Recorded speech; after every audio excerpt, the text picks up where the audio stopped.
What we're seeing with Donald Trump is the equivalent of a stress test in a bank to see whether the bank is able to withstand a crisis. Donald Trump is that crisis.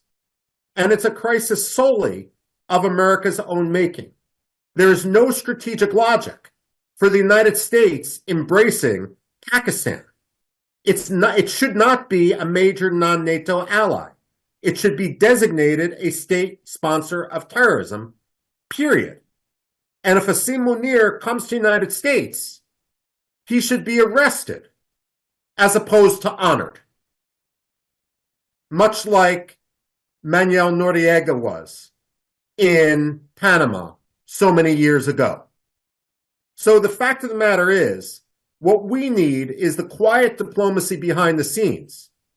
And perhaps at some point, a more vocal apology on the part of the United States for the way we have treated India over the past year.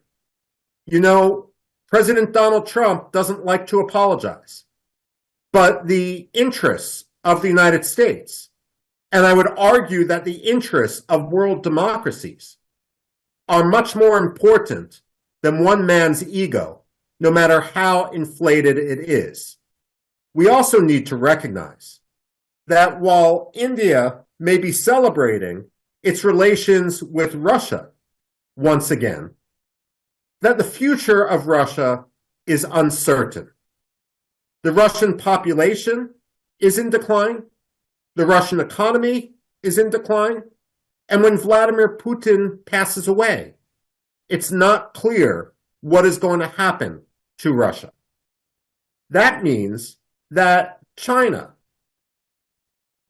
continues to be the biggest threat to face not only India, but also the United States, and frankly, in the future, Russia as well.